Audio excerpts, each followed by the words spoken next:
नमस्कार दोस्तों, RC study में आपका स्वागत है।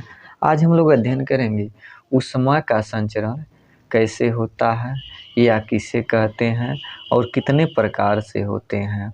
तो ऊष्मा का एक स्थान से दूसरे स्थान तक जाना या गति करना ऊष्मा का संचरण कहलाता है। इसमें पहला जो है चालन विधि, यानी जब ठोस को गर्म किया जाता है तो ठोस में उपस्थित अणु बिना अपना स्थान छोड़े ऊष्मा को एक जगह से दूसरे जगह भेज देते हैं। इसमें माध्यम की ज़रूरत होती है।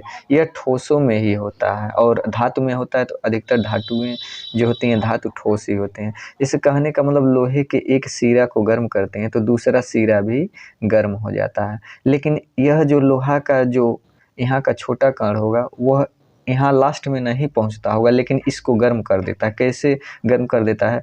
तो कोई भी पदार्थ छोटे से छोटे कणों से मिलकर बना होता है। तो माना इसमें यह छोटे से छोटे कण है तो यह जो है इसको गर्म करता है, या इसको और यह इसको, लेकिन ये अपना स्थान नहीं बदलते। तो इसी को ही चालन विधि कहा जाता है। फिर अगला जो है, इसमें उच्च जो होता है ताप पर जो ऊष्मा होती है निम्न ताप की ओर बहती है, यानी ऊष्मा उच्च ताप से निम्न ताप की।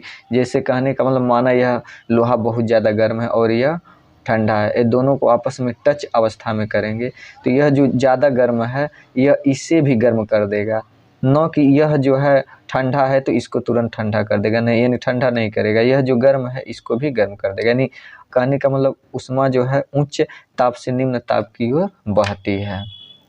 अगला जो है संवहन विधि। तो ऊष्मा के संचरण की वह विधि जिसमें पदार्थ के कण गर्म होकर ऊपर गति करते हैं तथा उनकी जगह ठंडे कण आ जाते हैं, तो इस विधि को संवहन विधि कहते हैं। और यह विधि द्रव तथा गैस में होता है, ठोस में नहीं होता। इसमें माध्यम की जरूरत पड़ती है। जैसे पानी को गर्म करते हैं तो पानी जो है द्रव है और कैसे अपने आप को गर्म करता है, तो जो छोटे कण होते हैं वह तुरंत ऊपर चले जाते हैं और ऊपर जो वहाँ पर खाली स्थान होते हैं वहाँ पर जो ठंडे छोटे कण होते हैं वह चले आते हैं, यानी उसी को खौलना कहा जाता है। तो संवहन विधि में क्या होता है कि जो ऊष्मा में जो पदार्थ गर्म हो जाते हैं वो ऊपर उठकर गति करते हैं और उनकी जगह ठंडे कण आ जाते हैं, तो ऐसी विधि संवहन विधि कहलाती है और यह बस द्रव तथा गैस में होता है। अगला जो है विकिरण विधि, यानी विकिरण विधि क्या होता है?